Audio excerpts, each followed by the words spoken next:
الرحمن الرحیم۔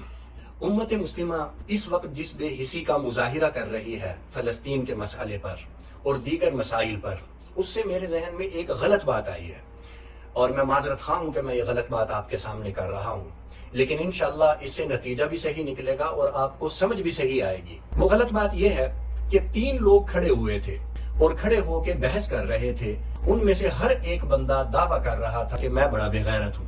پہلے نے کہا میں بڑا بے غیرت ہوں، دوسرے نے کہا میں بڑا بے غیرت ہوں، تیسرے نے کہا میں بڑا بے غیرت ہوں۔ تینوں نے کہا کہ اب ہم میں سے ہر ایک خود کو بڑا بے غیرت کہہ تو رہا ہے، لیکن اب ثابت بھی کرنا چاہیے کہ وہ بڑا بے غیرت ہے۔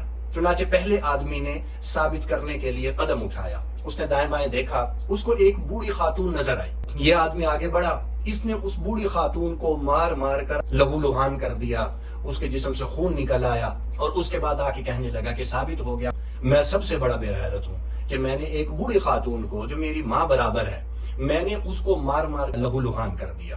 دوسرا آدمی کہنے لگا میں ثابت کرتا ہوں کہ میں تم سے بڑا بے غیرت ہوں۔ اس نے کیا کیا کہ اس گری ہوئی بڑھیا کو جا کر مارنا شروع کر دیا، اور مار مار کر اس بیچاری کا بالکل حشر نشر کر دیا۔ اور واپس آ کے وہ کہنے لگا دوسرا آدمی کہ ثابت ہو گیا کہ میں بڑا بے غیرت ہوں، کیونکہ تم نے تو اس بڑھیا کو مارا تھا جو صحیح تھی، زخمی نہیں تھی، اور میں نے تو اس بڑھیا کو مارا ہے جو میری ماں برابر بھی ہے، جو زخمی بھی ہے، جو بڑھیا بھی ہے، جو چلنے پھرنے سے قاصر بھی تھی اس وقت جب میں نے مارا، تو لہذا ثابت ہوا کہ میں بڑا بے غیرت ہوں۔ تیسرا آدمی ہنسا اور ہنس کے کہنے لگا کہ لو جی ثابت ہو گیا، تم دونوں سے بڑا بے غیرت تو میں ہوں۔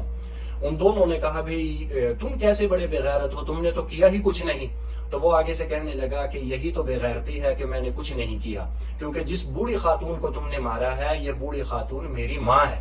تو میرے بھائیو، آج کل اللہ معاف کرے، جب ان کو کہا جائے امت مسلمہ کو کہ یہ بے حسی، یہ بے غیرتی، یہ بے حمیتی جس کا مظاہرہ آج امت مسلمہ کر رہی ہے، امت مسلمہ کے افراد کر رہے ہیں، مسلمان کر رہے ہیں، یہ بے غیرتی ہے، یہ بے حمیتی ہے، تو فوراً جواب ملتا ہے کہ ہم نے کیا کیا؟ میرے بھائیو، یہی تو ہماری بے غیرتی ہے، یہی تو ہماری بے حمیتی ہے، یہی تو ہماری بے حسی ہے کہ ہم نے کچھ نہیں کیا۔ تو بزرگان محترم، یقیناً اسرائیل بے غیرت ہے، یقیناً امریکہ بے غیرت ہے، لیکن امت مسلمہ نے بھی کمی کوئی نہیں چھوڑی، اس کے افراد نے بھی کمی کوئی نہیں چھوڑی۔ تو اس لیے میں گزارش کروں گا علامہ اقبال کا وہی شعر جو انہوں نے ارشاد فرمایا تھا غیرت ہے بڑی چیز جہان تگ و دو میں، پہناتی ہے درویش کو تاج سر دارا۔ اللہ تبارک و تعالی ہمیں دینی غیرت نصیب فرمائے، ملی غیرت نصیب فرمائے۔ السلام علیکم۔